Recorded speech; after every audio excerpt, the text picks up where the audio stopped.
When millions march, is it patriotism or a pretext for crackdown? I'm Ethan. Maya brings historical, community perspective, and Leo brings forensic skepticism. Tonight, we unpack competing turnout claims, federal deployments, and why this fight over crowd and power could reshape civil liberties' next election. Tonight, a nation in the streets, and a fight over what it all meant. Organizers called it a defense of democracy. Critics called it a hate America rally. We're unpacking the No King's Day of Action and the competing stories around it. And we're not going to sanitize it. People marched because they're watching masked officers, raids, and clampdowns get normalized. Folks showed up to say, no more rule by fiat, no more fear. Or, depending on who you listen to, a giant costume party with brass bands and inflatable dinosaurs. I saw joy, I saw some grandstanding, and a lot of Americans testing the volume on their First Amendment. Facts first. The day played out against an 18-day federal shutdown, stepped-up immigration operations, and deployments of federal agents and National Guard units to several Democratic-run cities, according to officials. Organizers say nearly 7 million people turned out across roughly 2,600 to 2,700 events, including rallies abroad. Some local counts were far lower. That discrepancy is a key tension we'll track. On the ground, it felt massive. In D.C., Pennsylvania Avenue turned yellow. Senator Bernie Sanders thanked people for saying, "No more kings." The vibe was resistance with a smile and a drumline and strollers. Chicago's Butler Field was a sea of signs. Organizers there claimed 250,000. Big, yes. But nationwide millions? Color me skeptical. Drone footage can be deceiving, and head counts get political fast. Illinois' governor told the president to stay the hell out of Chicago and vowed never to surrender. Actor John Cusack went viral and told Trump to go to hell, accusing officials of using masked goons in raids. The White House fired back. The press secretary claimed Democrats' main constituency is terrorists, illegal aliens, and violent criminals. That demonization primes the public to accept crackdowns. That's the playbook people fear. That line was reckless. Also, for a crowd supposedly anti-American, I heard a lot of, "I love this country." There were even Lincoln Project folks. If your talking point are racist conservatives who showed up, it's a bad talking point. Law enforcement posture varied. Some governors activated guard units. The administration said federal deployments were to protect personnel. Organizers stressed nonviolence and offered de-escalation training beforehand. Turnout snapshots. New York police estimated over 100,000 across the 5 boroughs with no protest arrests. D.C. saw exuberant crowds and no major incidents reported by local officials that day. Credit where it's due, mostly peaceful, but there were arrests. Denver police said about a dozen after a highway attempt. Portland had at least 3 after an alleged assault. Outside Chicago, roughly 15 near an IC site. Salt Lake City organizers even redesigned their event. More safety, fewer risks, because of a fatal shooting after a separate June gathering. That's responsibility, not chaos. Scenes were vivid. Inflatable frogs, dinosaurs, bees, even capybaras, marching bands, Hamilton sing-alongs.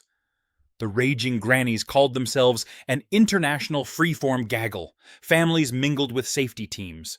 And chants, some unifying, some provocative. I heard no kings, our streets. Also Free Palestine. Big tents come with frictions. That doesn't make it violent, but it complicates the brand as purely constitutional cosplay. It's called a coalition. People came for immigration raids, for civil liberties, for cuts to schools and climate programs, for basic dignity. When state power escalates, solidarity escalates too. I heard advice on TV that I liked. Be loud, proud, joyous, and peaceful. That's how you disarm a narrative that wants a riot. Take the win and keep your cool when someone tries to bait you. Says because the trap is real.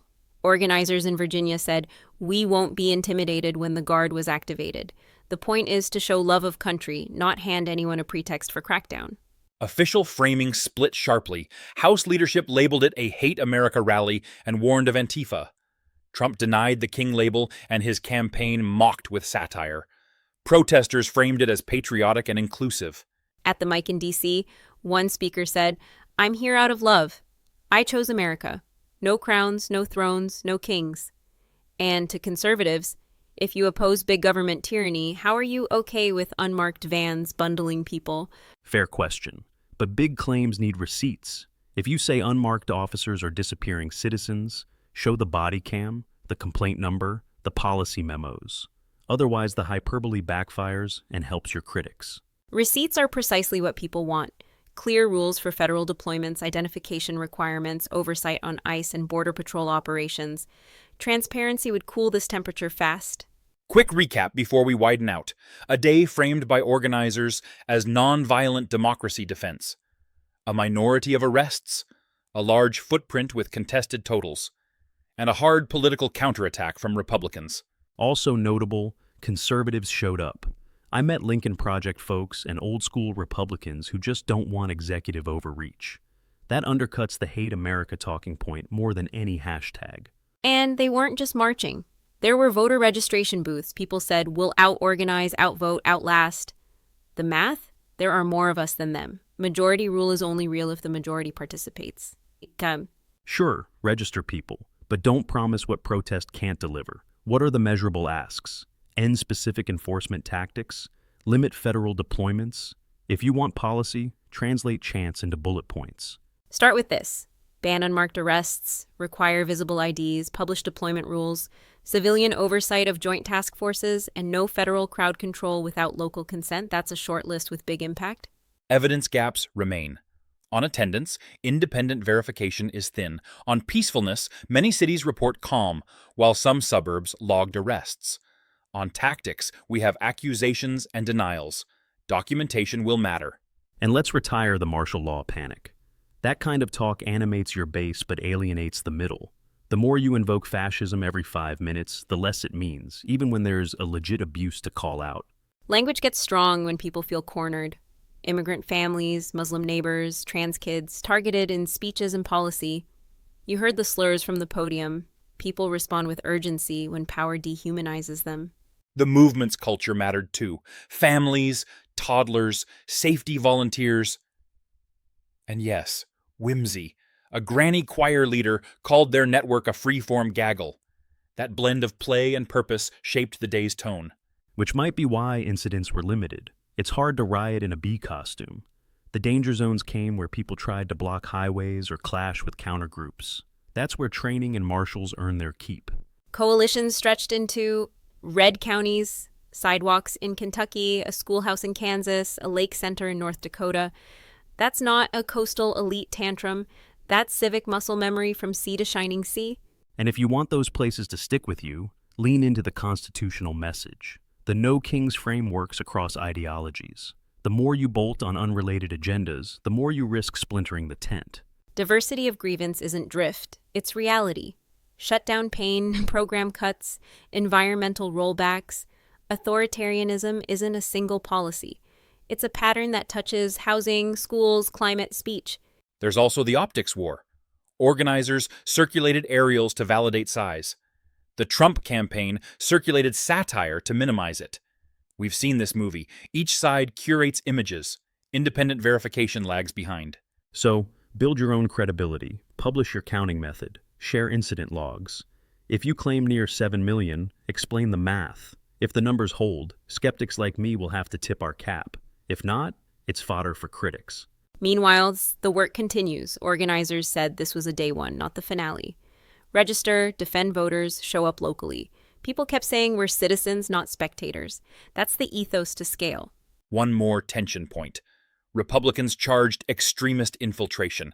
Many protesters said, this is small d democratic patriotism. Both narratives will shape how authorities handle the next gathering, for better or worse. And how independents hear it? Call it hate America, and you push moderates away. Paint every cop as a stormtrooper, and you do the same. Most folks want safe streets and accountable government. Speak to both, not just one. Accountability means rules, visible badges, clear chain of command, public after-action reports. If deployments are about protecting personnel, fine, prove it with transparency, not secrecy and spin. Zooming back to Chicago and D.C., local officials called the day largely peaceful. That matched many reports from towns and suburbs. The exceptions, Denver, Portland, Broadview, were notable but not defining. And the culture of the crowd mattered. A veteran in New York said he fought for democracy and he's not done. A Berkeley free speech alum said we're back out fighting authoritarianism. This isn't performative, it's persistent. Persistent is good, but measurable is better. If the ask is defend constitutional limits, then back candidates who do oversight, sue where needed, and pass guardrails. Protests open doors. Policy walks through them. We heard exactly that. Check your registration, vote them out, all of them. The street isn't the finish line, it's the on-ramp. Movement plus ballots equals power that lasts past a weekend. We should note the joy. People danced the electric slide in Portland, despite dire rhetoric about war-ravaged streets. That contrast, apocalyptic claims versus playful civic presence, became its own message.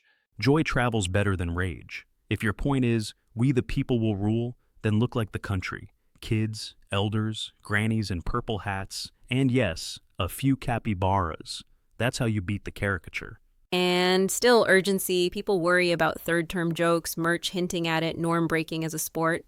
The two-term rule isn't optional. When folks chant, "We are the majority," they're defending the guardrails.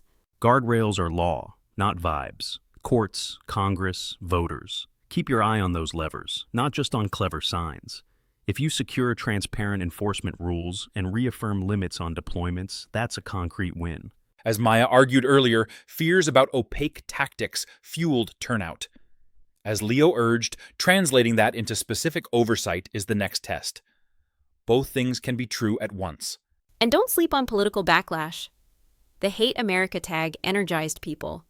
When leaders smear Muslims, immigrants, trans kids, they make the case for us. Dehumanization breeds resistance, resistance breeds coalitions. Flip side, keep your rhetoric disciplined. Throwing around genocide and fascist every minute invites fact fights you may not win. Save the sharpest words for the clearest abuses, and you'll broaden your base. Unanswered questions. What was the true national turnout? Will there be accountability for the handful of clashes? How will Guard and federal deployments be governed next time? We'll be following the paper trail. One more thing, safety culture works. Salt Lake City learned hard lessons and changed tactics.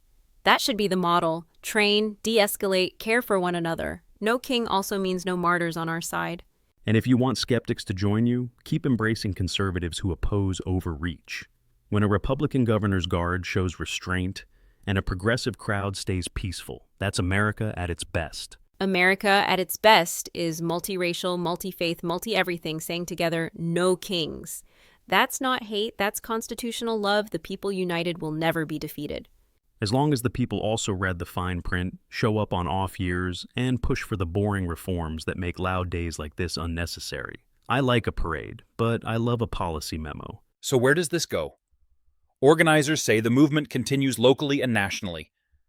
Whether counted in millions or in uneven but large turnouts, Saturday was a vivid signal that the civic muscle is still there.